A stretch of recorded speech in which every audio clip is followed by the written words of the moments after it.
La historia de José comienza con un regalo especial y sueños que cambiarían el curso de su vida. Era el hijo favorito de Jacob, el patriarca de Israel, porque había nacido de su amada esposa Raquel. Jacob demostraba abiertamente su amor por José, regalándole una túnica de muchos colores, algo que simbolizaba su posición destacada entre sus hermanos. Génesis 37, 3-4. Esta preferencia despertó la envidia en los corazones de sus hermanos. Ya no podían hablar con él amigablemente. Pero lo que realmente alimentó su ira fueron los sueños de José. Les contó: estábamos atando manojos de trigo en el campo, cuando mi manojo se levantó y quedó en pie, y los manojos de ustedes lo rodearon y se inclinaron ante él. Génesis 37, 5-7. En otro sueño, José vio al sol, la luna y 11 estrellas inclinándose ante él. Incluso su padre, Jacob, se sorprendió con estas palabras, aunque guardó el sueño en su corazón. Génesis 37, 9-11. Los sueños de José eran visiones proféticas, pero para sus hermanos, eran señales de arrogancia. Se preguntaban: ¿acaso piensas que reinarás sobre nosotros? Detrás de estos sueños estaba el propósito divino.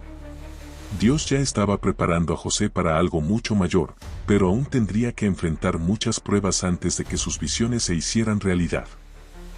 La envidia de los hermanos de José creció hasta convertirse en odio.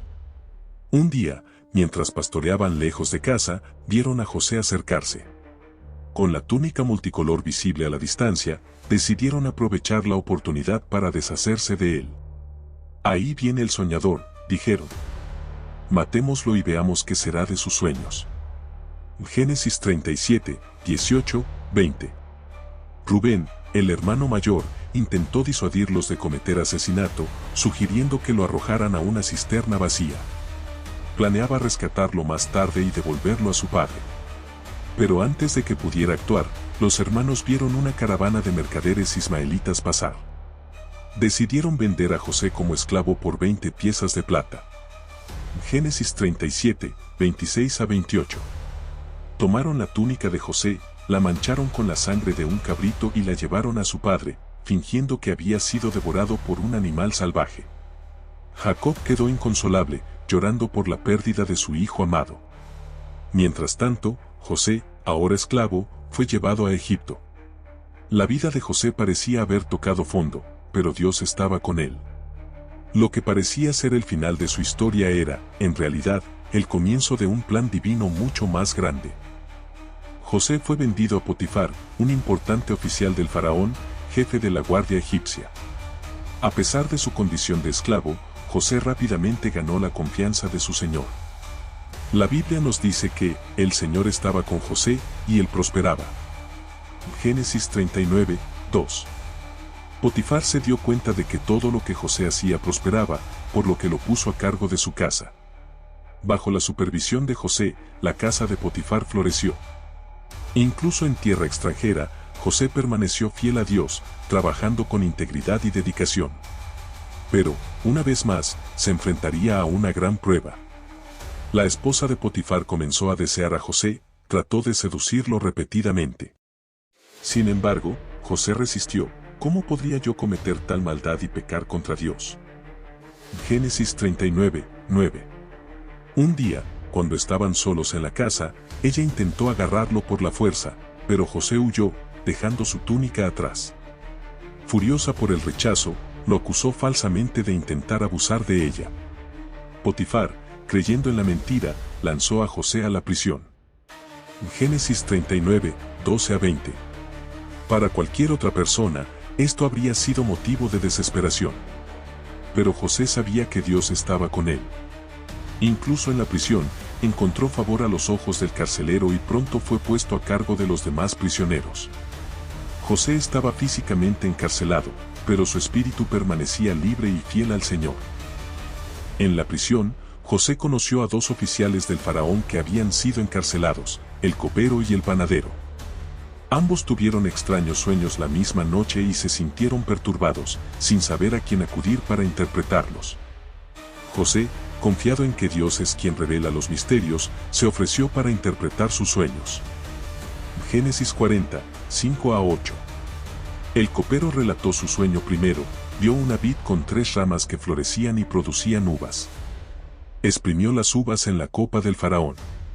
José explicó que las 3 ramas representaban 3 días, después de los cuales el copero sería restaurado a su cargo. Le pidió que se acordara de él cuando estuviera nuevamente delante del faraón. Génesis 40, 12 a 14. El panadero, alentado por la interpretación positiva, contó su sueño. Soñó con 3 cestas de pan sobre su cabeza, pero los pájaros comían el pan de la cesta superior. José, con honestidad, dijo que las 3 cestas también representaban 3 días, pero que el panadero sería ejecutado. Génesis 40, 18-19. 3 días después, exactamente como José había dicho, el copero fue restaurado y el panadero ejecutado. Sin embargo, el copero se olvidó de José, quien permaneció en prisión durante 2 años más. Aún así, José continuó confiando en Dios, sabiendo que su momento llegaría. 2 años pasaron desde que José interpretó los sueños del copero y el panadero. Continuaba encarcelado, pero Dios no lo había olvidado. Entonces, llegó el momento que cambiaría su vida para siempre. El faraón tuvo 2 sueños que nadie en su reino pudo interpretar. Vio 7 vacas gordas siendo devoradas por 7 vacas flacas y, luego, 7 espigas llenas siendo consumidas por 7 espigas secas y marchitas. Los magos y sabios de Egipto quedaron perplejos. Génesis 41, 1 a 8. Fue entonces que el copero se acordó de José y le contó al faraón sobre el joven hebreo que había interpretado sus sueños en la prisión. Inmediatamente, José fue sacado del calabozo y llevado ante el faraón. Génesis 41, 9 a 14.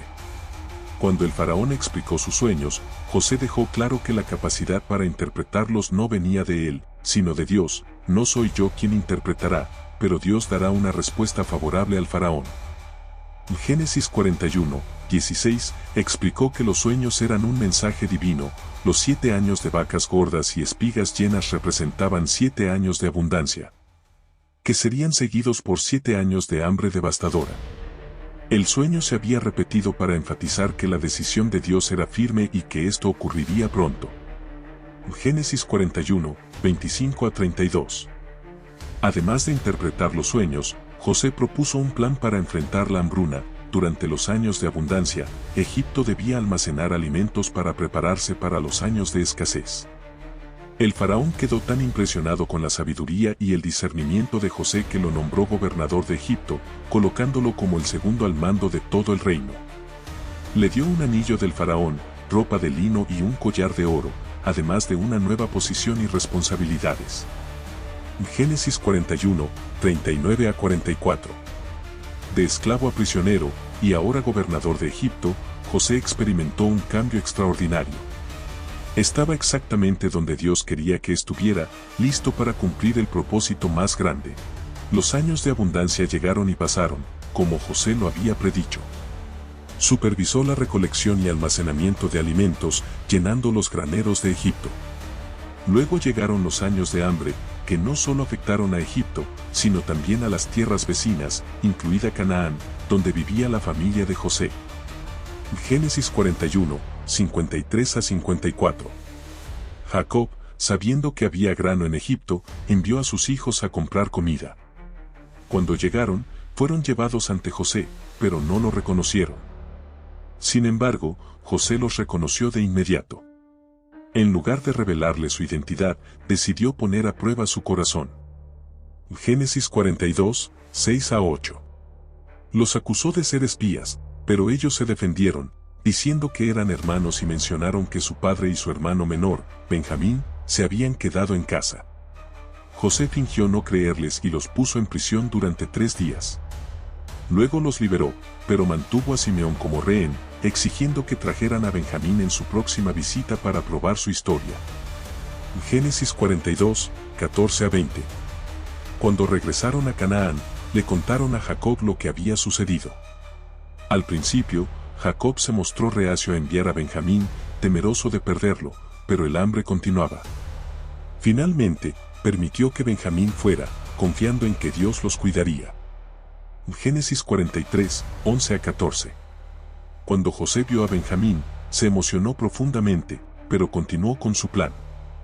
Organizó un banquete y, al enviar a los hermanos de regreso con comida, mandó esconder su copa de plata en el saco de Benjamín. Poco después, los persiguieron y los acusaron de robo. Benjamín fue traído de vuelta como prisionero. Génesis 44, 1 a 13. Judá, el hermano que había sugerido vender a José años atrás, ahora se ofreció a quedarse en lugar de Benjamín, demostrando que los hermanos habían cambiado. Esto rompió el corazón de José. José, incapaz de contener sus emociones, ordenó que todos los sirvientes salieran de la sala. Lágrimas corrieron por su rostro mientras finalmente revelaba su identidad: soy José, su hermano, el que ustedes vendieron a Egipto. Los hermanos se aterraron, temiendo su venganza, pero José los tranquilizó: no se preocupen ni se culpen por lo que hicieron. Fue Dios quien me envió aquí para preservar vidas. Génesis 45, 1, 8. José explicó que Dios había transformado el mal en bien. No solo perdonó a sus hermanos, sino que los acogió con amor. Envió un mensaje a Jacob, invitándolo a venir a Egipto con toda la familia. El faraón ofreció la tierra de Gosén para que vivieran allí con seguridad y prosperidad. Génesis 45, 9 a 20. Cuando Jacob supo que José estaba vivo, se quedó incrédulo, pero luego se llenó de alegría. Reunió a su familia y partió hacia Egipto. El reencuentro entre Jacob y José fue emotivo, un momento de alegría y restauración después de años de sufrimiento. Génesis 46, 29. En los años siguientes, José continuó cuidando de su familia y del pueblo de Egipto. Antes de morir, Jacob bendijo a los hijos de José y dio instrucciones para ser enterrado en Canaán. José vivió muchos años, siempre reconociendo la mano de Dios en su vida. Les dijo a sus hermanos: lo que ustedes pensaron hacerme mal, Dios lo transformó en bien, para que hoy se preservara la vida de muchos. Génesis 50, 20. José murió a los 110 años, pero su legado de fe, perdón y fidelidad sigue vivo hasta el día de hoy. Su historia nos recuerda que Dios puede transformar incluso los peores momentos de nuestras vidas en algo hermoso para su gloria. La historia de José es un testimonio poderoso del plan de Dios, que transforma el sufrimiento en bendición.